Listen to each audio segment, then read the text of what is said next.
And yes, this is Read It or Skip It. Welcome, welcome, welcome. Today, we're diving deep into a world just packed with domestic suspense. We're talking shocking betrayals. That kind of make your jaw drop. Exactly. We're not just discussing a book today. We're really dissecting it, using a fantastic spoiler-rich review as our guide. We're plunging right into Freida McFadden's latest thriller, The Tenant. Now look, you've probably had bad roommates, right? We all have those stories. It is definitely minor annoyances usually. Right. But imagine those little things escalating way beyond anything you could imagine, turning your life into, well, a thriller.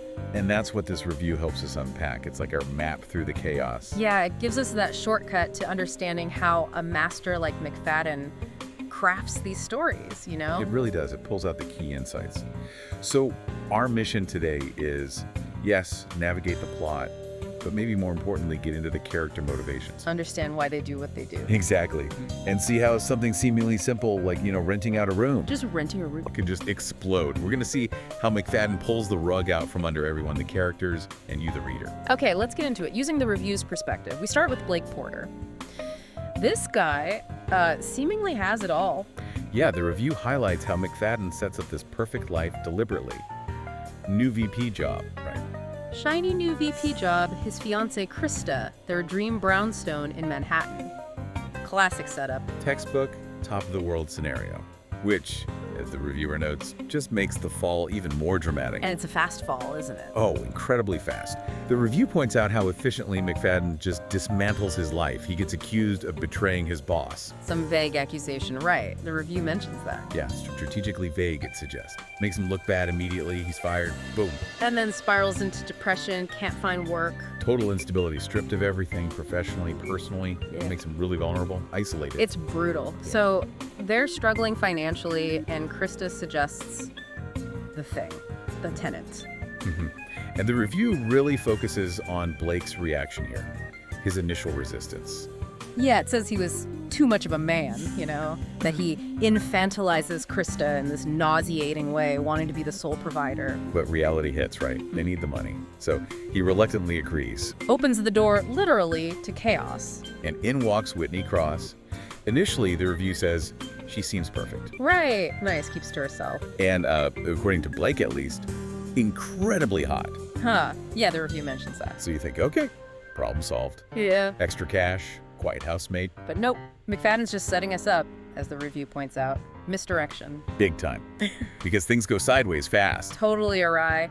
The review lists all these terrible roommate habits. Petty stuff at first, like eating his cereal, using his soap. Which, okay, relatable rage, right? Coming home when your food's gone. Oh, yeah. But then it gets worse. The rotting apples. Oh, the apples. Yeah. Left in a cabinet, causing a fruit fly infestation. The review stresses these aren't just small things. They're pushing Blake. To his breaking point. And he snaps.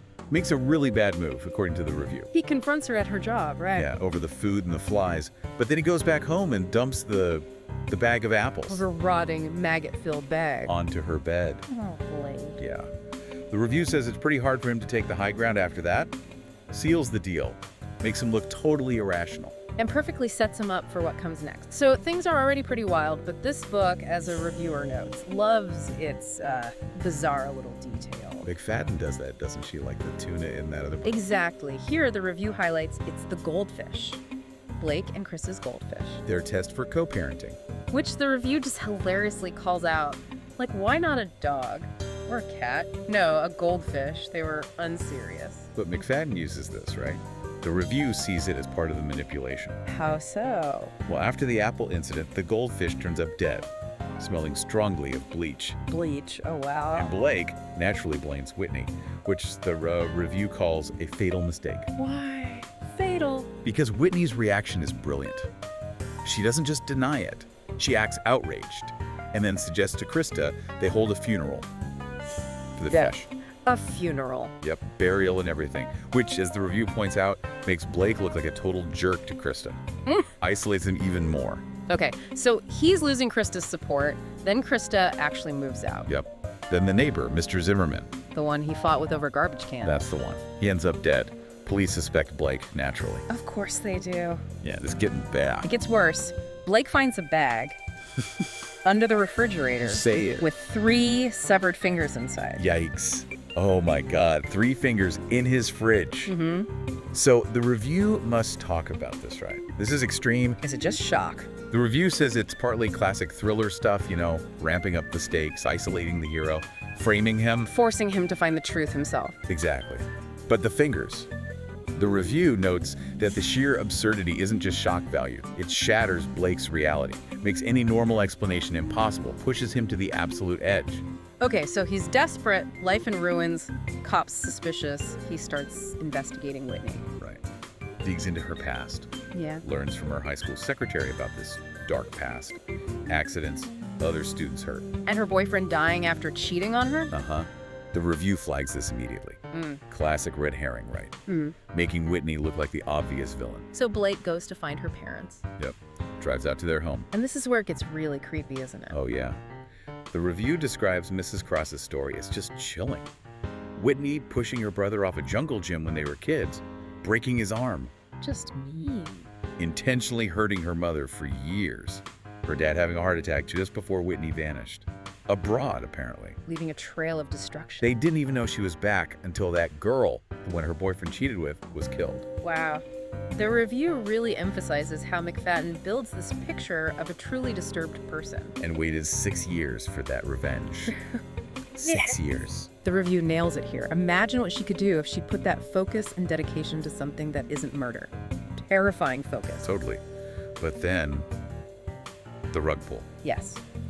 While Mrs. Cross is getting drinks, Blake sees old family photos. A photo from like 15 years ago. Mom, dad, 2 teenagers. And the girl who looks exactly like the Whitney in the photo. Is not the Whitney living in his house. Who is it? This is the twist the review calls truly juicy. The girl in the photo, the real Whitney Cross, is Krista, his fiancée. Krista. Wow. Okay, that changes everything. Slowly flips it. And the review confirms, yeah, they suspected Krista's sugary sweet act didn't make sense. This Yeah. makes it hit harder. Suddenly, every interaction looks different. Mind blown. Okay, so if Krista is the real Whitney, why? Why do all this to Blake? The motive. The review points this out with almost like glee. Blake cheated on her. Just once. Just once, apparently. With a coworker named Stacy. And the review just rips into him, right? Blake, you are so dumb. Yes. And then adds, if only all men that cheated were this dumb, though. That would make it a lot easier for us to dump them. Fair point. But seriously, his incompetence is one thing. Her reaction is meticulous. Horrifyingly so. The review stresses the calculated scope of her revenge. The book even switches to her perspective. Oh, we get inside her head. Yeah, and we see she planned everything. The total destruction of his life, all for that one slip-up. The review says this shift is key to showing just how chillingly methodical she is. Okay, so let's list it out. Based on the review, she ruins his job, gets him fired. Yep. Then she finds the other woman, the one calling herself Whitney, whose real name is Amanda, apparently fleeing abuse. Right, finds Amanda, gets her evicted, and basically maneuvers her into applying to be their tenant. Incredible manipulation. And then, yeah, pretty much everything that Blake blamed on Whitney were done by Krista. The soap, the cereal, the bleach in the fish tank. Presumably. Then she kills the neighbor, Mr. Zimmerman, knowing Blake fought with him, to frame him. Kills Stacy, the coworker. Chops off her fingers. Those were Stacy's fingers. Oh my God. Yeah. Kills her friend Elijah, who helped her get a new identity because he knew too much. Just tying up loose ends. And the grand finale. Kill Amanda, the fake Whitney, and Blake. Stage it as a murder-suicide. This is, wow. What does the review say about McFadden creating such a villain? It really praises her skill. It says she excels when it is time to showcase a villainous lead, explaining exactly how villainous they are. It's not just the acts, but the cold logic, the planning, revealed from Krista's viewpoint, that makes her terrifyingly unforgettable. Truly. Okay, climax time. And Blake makes another questionable choice, according to the review. Oh yeah. He realizes Krista poisoned him, probably killed Stacy. And what does he do? Call 911. Nope. He calls Krista, tells her he visited her parents. The review just cannot understand the logic there. Is he naive? Is it just plot? Who knows? So Krista admits everything on the phone. Pretty much. Tells him he's dying, he collapses, sees Amanda Whitney crumpled up, bleeding. But then, another twist. Krista falls beside him. She's been stabbed. Hi, Whitney, Amanda. Looks like it. And here's where the review just loses it with Blake. What does he do? He tells Krista he loves her, tries to get Whitney Amanda to save her. Oh, after everything. The review calls him this simp and says, Blake deserved those poisoned cookies for this, if I'm honest. Grow a spine, Blake. You can feel the frustration. I mean, yeah, that's infuriating. Okay, fast forward.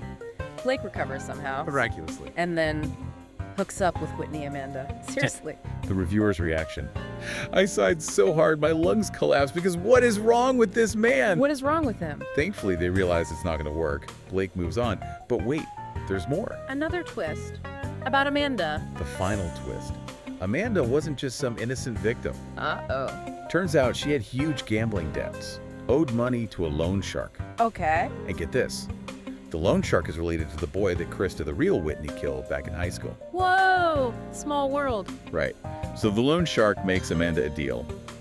Kill Krista, and your debt is wiped clean. So Amanda was planning to kill Krista anyway. That was the deal she took, yeah. Okay, now, the review had thoughts on this ending, right? Said it wasn't that shocking. Yeah, exactly. It points out that McFadden usually nails these final shockers, but this one felt a bit off. Why? Because Amanda had already been stabbed by Krista. So her fighting back, killing Krista, felt almost like self-defense, or at least inevitable, not a huge surprise. Ah, okay. It lacked that unexpected punch. Right. The review argues that either the twist of Amanda saving Blake or the twist of her being hired to kill Krista would have worked on its own. But both together. Especially with Amanda already bleeding out.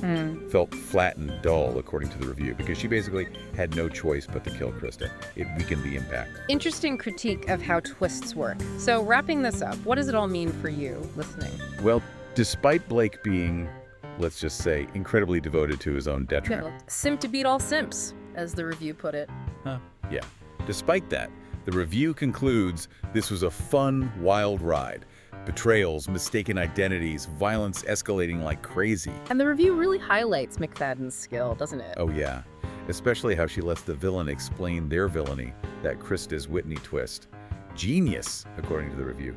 It shows how understanding the how of storytelling, not just the what, makes it richer. Definitely. And this deep dive into the Tenant, guided by the review, really hits home themes of trust, right? How fragile our stable lives can be. And the sheer meticulousness of revenge. It shows the most dangerous people might be the ones closest to you. The horror isn't just the murder, maybe, but the calculated destruction of a whole life. So here's that final thought inspired by the review. What other familiar relationships, maybe even in your own life, could hide such dark, carefully planned secrets? Something to ponder. Thanks for joining us on this deep dive into The Tenant.